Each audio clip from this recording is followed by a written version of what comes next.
Greetings, ladies and gentlemen, and welcome to the Industrial Packaging Podcast with me, your host, Nathan Dube, Digital Marketing Specialist at Industrial Packaging. On today's episode, we have Carrie Wilkie, Senior Vice President of Standards and Technology at GS1US. Carrie, welcome to the show. Thanks, Nathan. Great to be here. Awesome. I'm really looking forward to this because supply chain issues and this transition that is going to happen, I think, is going to be of extreme value to our listeners. So thank you again. Definitely. All right. So jumping into question number one, can you tell us a bit about yourself and your role at GS1US? Sure. As you mentioned, I am Senior Vice President of Standards and Technology at GS1US. For those who don't know GS1US, we are a global supply chain standards organization, probably best known for barcodes. And I know we're going to talk a bit more about barcodes today. In my role, I am responsible for our standards management and standards development team, who are the ones who are really going out, making sure that we have standards that are fit for good use by industry and meet industry needs, which is also part of what we'll talk about today with the transition to 2D barcodes, as well as technology. So that's everything from internal to external technology, enabling our internal systems and our external users to actually implement the standards that we produce out of GS1. Awesome. Fantastic. Well, let's jump into question number two, which is where can people find you on the web? Yeah, I'm actually one of those people who doesn't have a huge web presence. So I'm on LinkedIn, boring and old, I know. And then our website has more information about me, gs1us.org. Awesome. Fantastic. Well, listeners, if you're interested, please visit their website. And from what I've heard, you guys have a podcast. Can you tell us a bit about that? We do. We have a really fun podcast called Next Level Supply Chain. Two of my colleagues in GS1US, Reed Jackson and Liz Sertle, lead that podcast, and we have new and exciting topics about supply chain. We have a fairly recent episode with somebody from Walmart talking about 2D, which is what we're going to get into a little bit more today. Maybe my favorite episode of the podcast was the very first one where we talked to one of our partners from MIT and called it How Toilet Paper Broke the Supply Chain. So if we all think about 2 years ago when we were frantically in grocery stores and online trying to find toilet paper, he gives us a little more insight as to why that happened and frankly, why the supply chain's been such a mess for the last 2 years. Well, fantastic. I'm definitely going to be checking out that episode because, I wouldn't say it's a fond memory, but it is certainly a visceral one. Exactly. All right. Well, why is the transition from linear universal product codes, or UPCs, to DataRich 2D barcodes on product packaging by 2027 happening? Yeah, that's a great question, Nathan. So as we all know and love, UPC codes on our products today really enable supply chain practices. We're most familiar with them just going beep at point of sale, and so doing a price lookup function. But as consumers, we're all looking for more and more information about products, more data about the products that we're buying. And retailers and brand owners are looking to provide more information and have more data-rich services available. We can't do that with a one-dimensional UPC code today. That UPC code really just encodes the numbers that you normally see under it, and it doesn't have the opportunity to put any more data in there in a machine-readable way. What we are hoping to do with the 2D barcode is really put more information in the hands of consumers and put more information in the hands of retailers that's directly provided by the brand owners. So those two-dimensional codes, a lot of us are used to seeing QR codes today. We've been interacting with them on menus for the last 2 years. They're on a lot of different products, are able to hold more information, things like lot codes and batch numbers and expiration dates, and even web addresses. So taking us out to the internet to get more information about a product.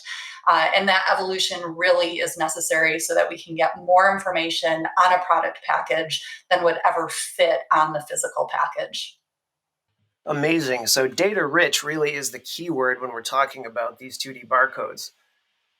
Exactly. That's the key, is we can put so much information in those 2D barcodes that's more than the 8, 12, or 13 numbers that we see in a barcode today. All right. Well, I'm sure our listeners are curious to know, what will the major benefits of this transition be for companies and the global supply chain at large? Yeah, so some of the major benefits, I mentioned things like batch codes and expiration dates. We're already seeing some interest in making sure that we've got good inventory management and good flow of products coming from 2D. So we'd be able to know things like if something's close to expiring or if it's already expired, if something's been part of a recall. We think about when we hear recall notices for food and we kind of do the mental inventory of what's in my pantry or what's in my refrigerator. If you were able to just scan that barcode with your phone and know right away and not have to go back and kind of be looking at a website and trying to find the lot code information on your product and trying to match things up, or worst case scenario, a lot of us just throw something out because we're not quite sure. So being able to scan that information, whether it's still in the store or whether it's in your home, and get that type of data. Also being able to go out and find more information on a website from a brand owner directly to understand more about the product that you have. So maybe where did it come from? What are some of the ingredient information? What are some things about the manufacturing facility that it came out of? Just getting more information from the brand directly and having that conversation. So those are some of the benefits that we're looking for. That would be early wins in the transition to 2D and getting more information. I think the sky is still the limit as we look for things that go beyond that point of sale type of interaction with 2D on what could be enabled with more data. Awesome. So, with the rise of smart technologies, for example, I have a smart oven. I was surprised to see when it was installed that it had a computer in it, and I believe that smart refrigerators are coming down the line. So, if I'm not mistaken, there'll be cameras in that. So, it'll be interesting as we continue to develop technologically with smart devices. It sounds like these codes with scanning capabilities on cameras will be able to give consumers a lot more information. Yeah, absolutely, Nathan. And I think it's interesting. I have a smart washing machine in my house, and I'm not quite sure why it needs to be smart, but apparently the manufacturer thought it did. But it's a great call out there as we think of a smart oven that maybe can read the package. And so it knows what temperature I need and how long I need something to be in the oven, or a smart refrigerator that could do that thing that tells me, this is recalled or this is expired. There's a lot of different things that you could think about in a smart refrigerator where maybe you want to put things on a separate shelf that have an allergen if you have somebody in your household who's allergic to an ingredient. And so as those cameras continue to evolve, instead of just being, the computer that we all carry in our pocket every day, there's a lot of things that could be beneficial in the home with 2D barcodes as well. That's awesome. And smart technologies are certainly interesting. I like how you mentioned you're not sure why your washing machine needs to be smart. And I felt the same way about my stove. And it's funny, sometimes I will come into my kitchen and there is supposedly a baked chicken cooking. And that is because the LCD screen on it is very sensitive. I now put a towel over it so this doesn't happen. But my cats will jump up and step on the LCD screen and start preparing dinner. I think your cat is telling you they want dinner or chicken for dinner, but I'm still trying to figure out the smart washing machine. I think it should be doing the laundry for me, and my cat isn't quite that smart yet. So maybe in the future we'll get our wish that the cats are doing the chores for us. One can only hope. All right, well, moving on to question 6. Which companies need to make this transition by 2027? Everybody. So really the focus right now for 2D transition by 2027 is brands and retailers. We're doing some work right now in the healthcare space. As you may know, regulated healthcare already uses a form of two-dimensional barcodes called the GS1 data matrix. It is required under regulation to include some additional data. Some of those data elements we've already talked about, like expirations and lot codes. So regulated healthcare is already doing something with 2D. But the immediate focus for 2027 is on the retail side, ensuring that retailers can actually go beep at point of sale with a two-dimensional barcode. GS1US launched a 2D test kit in January that really helps retailers and solution providers test their systems today to see what will happen. Sneak preview on the test kit, we worked with some really advanced retailers in this space over the fall of 2021. No one had 100% success yet. So while a lot of retailers have the types of equipment already installed installed that they need to do this, their backend systems aren't enabled to actually read that data and still go beep at point of sale or enable some of the more advanced things that they hope to enable. So first focus for retailers is understanding what their systems are and what changes they need to make, partnering with their solution providers and their software and hardware providers. And then for the brands, there's going to be some period of time here where we do have two symbols on the package. We have that UPC that we all know and love today, and we have a 2D barcode. So really figuring out what their package strategy is to do that over the next couple of years is important. And then figuring out which use cases they're interested in enabling is really important right now. So, what are they trying to enable for consumers, for retailers, for their own supply chain efficiency, and understanding where and how they're going to get that data?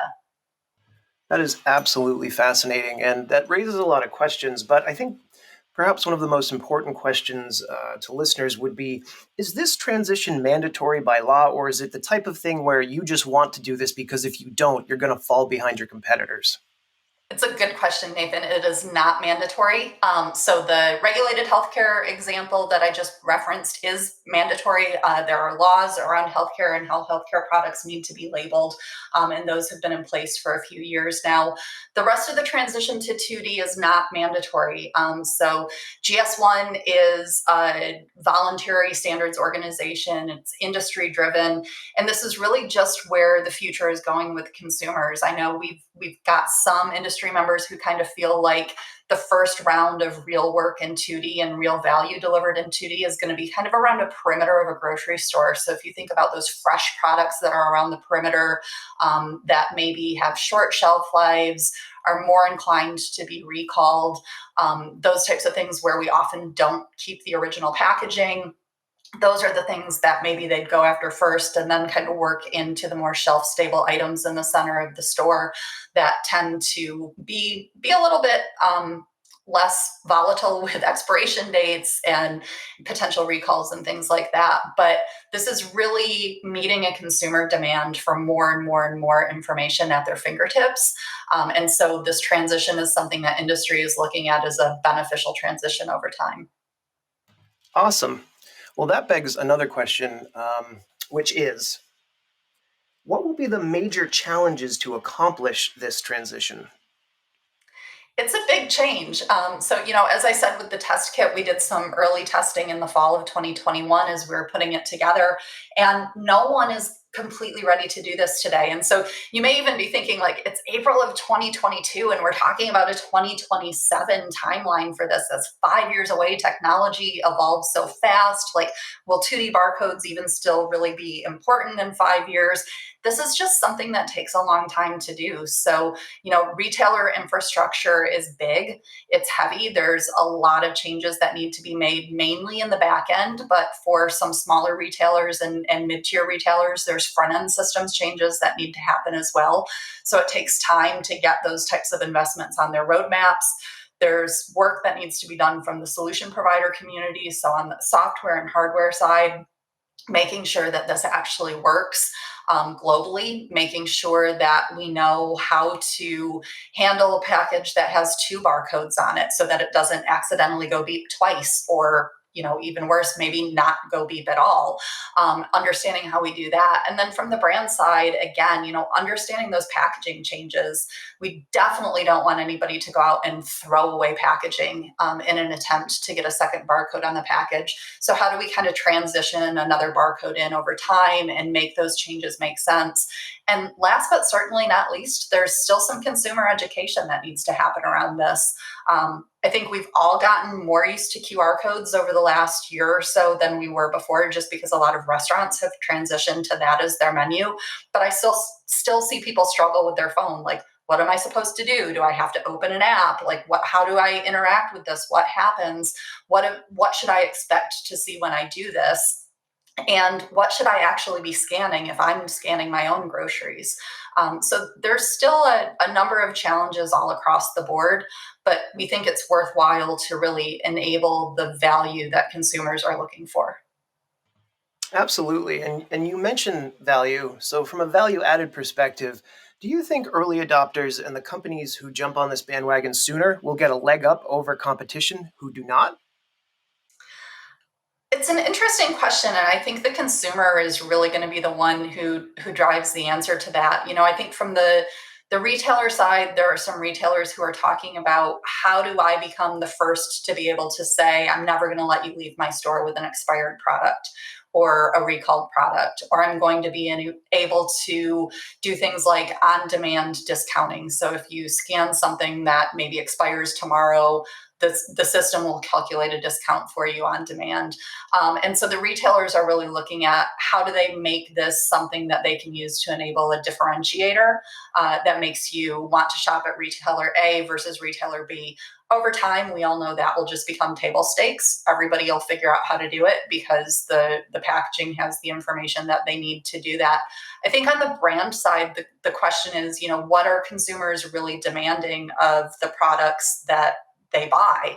So if I'm given a choice between product A that has a data-rich 2D barcode on it with a lot of information, and I can get down to, what farm did this come from? What manufacturing practices do they use? What's their sustainability practice? And product B that doesn't have any of that information. If those things are really important to me as a consumer and I vote with my dollars, that would be where you would get some early adopter advantage. Yeah, I'm going to agree with everything you just said. And a product comes to mind. It's called modified atmosphere packaging. I've been researching this for articles that I write for industrial packaging, and I believe this is probably going to be one of the products that gets this 2D barcode sooner than later. Modified atmosphere packaging is used to package fresh produce, beef, pork, chicken, etc. And the way it works is a container is put into a vacuum machine. The oxygen is sucked out, and then inert gases are replaced by the oxygen. So, or rather, the other way around. Um, and I know that currently there are companies that are looking into getting QR codes and coding that will give information about the freshness of the product because it provides the product with an expanded shelf life. So I think I'm going to be keeping an eye out for that because I don't doubt that that will be one of the first types of packaging that probably are an early adopter for this. Yeah, and it's interesting that you point that out, Nathan, because this is part of our efforts around Sunrise 2027 are also saying like the barcode's been around for 50 years and it's fantastic that something has lasted that long, but we don't see another barcode or barcode equivalent technology that will last another 50 years, nor should it. So, well, we're really focused today on 2D, focused on the increase and the renewed interest in RFID across different sectors and more advanced data carriers that have more information. We're also looking at what comes next. What is the next thing in that pipeline that eventually we're going to either put on packaging, put in packaging, make part of the overall process. And so, things like molecular level tags, smart threads, image recognition has been around for a while. There's some stuff going on with watermarking in packaging substrate that would be able to tell you, whether or not it's recyclable and which recycling line it goes to. So the things that are coming up next beyond 2D are probably just as exciting, if not more exciting, with what we can continue to enable. And so I think, those packaging examples and things where they're really looking at bleeding edge, how do we get better about getting a fresh, safe product to the consumer, are going to rely on these continued changes and evolutions. Well, I think you hit the nail on the head with the term exciting. It absolutely is exciting stuff. And I know myself, I consider myself tech savvy, friends with a lot of IT guys, and we're always looking for the next great technological advancement. And we take notice of things such as QR codes, interactive packaging, the integration of virtual reality and augmented reality scanning codes on packaging. So I'm absolutely going to be keeping an eye out for this stuff as we get closer to 2027. Now, that being said, number 9 is, can you tell us a bit about GS1US's barcode capabilities test kit and how it can help companies prepare for this transition?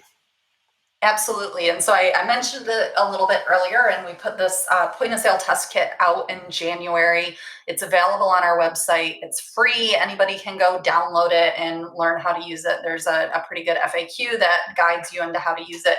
but it's really helping retailers understand what their system capabilities are today, and which test cases they even want to test. And so we have a tremendous number of scenarios, different types of barcodes that are enabled with different types of information, where a retailer can decide, that type of information is important to me. It's something I would want to eventually do something with, or maybe I just want to understand if 2D even goes beep today without trying to discern any of the other attributes that are being encoded. So it really sets that baseline for retailers to understand where are their systems today, where do they need to start asking questions and making investment. And so the test kit gives them the power that they need to start doing that now without creating additional cost to them at this point in the process, really assessing where they are, assessing where they need to go, figuring out what's next, and figuring out how they enable the use cases that are important for them. Amazing. This is just absolutely incredible cutting edge stuff. And from the sounds of it, would I be correct to assume that getting this test kit and implementing it will simplify the transition process? I'm not sure I would say it will simplify the transition process, but I think it will make the transition process a little more transparent. And so really for the retailers and the solution providers to understand what needs to happen for success by 2027. Again, we're saying do this now in 2022 to get to 2027. Some retailers may need capital investment. Some retailers may need systems overhauls in the back of office. And so understanding that now is really important to getting it on their roadmap. Also understanding how do they work with the brands to ensure that the data that they expect to see is actually going to be there. So that's also part of this transition conversation. So I think just increasing communication and transparency early in the process will hopefully help us from hitting any big snags along the way. Awesome. Thank you so much. This is just phenomenal information here. And we're coming up on the last question, which is there anything else people should know about the transition before making any changes?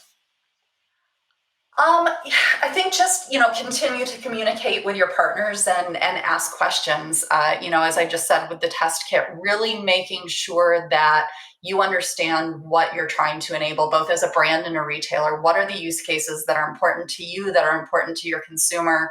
Having those conversations with your partners in the supply chain to make sure that you're meeting the right expectations as we go forward. There can never be too much communication when we're looking at a massive change like this. So keeping in lockstep with everybody that's part of your trading community in a supply chain is really important. Awesome. Thank you so much, Carrie. That was the final question, and I just want to thank you for coming on the show today. I think this information is going to be insanely valuable to our listeners. It is a must-listen episode, and that is how we will be presenting it after publication. So again, thank you so much for your time and consideration today. Thank you, Nathan. I had a lot of fun talking about it and look forward to maybe coming back at some point closer to 2027 and updating listeners on where we are. Absolutely. No question about it. Well, ladies and gentlemen, that does it for another episode of the Industrial Packaging Podcast with me, your host, Nathan Dube, Digital Marketing Specialist at Industrial Packaging. I hope you enjoyed today's episode, and I hope you will tune in for the next one. But until then, I hope you have a great day, and we'll see you next time.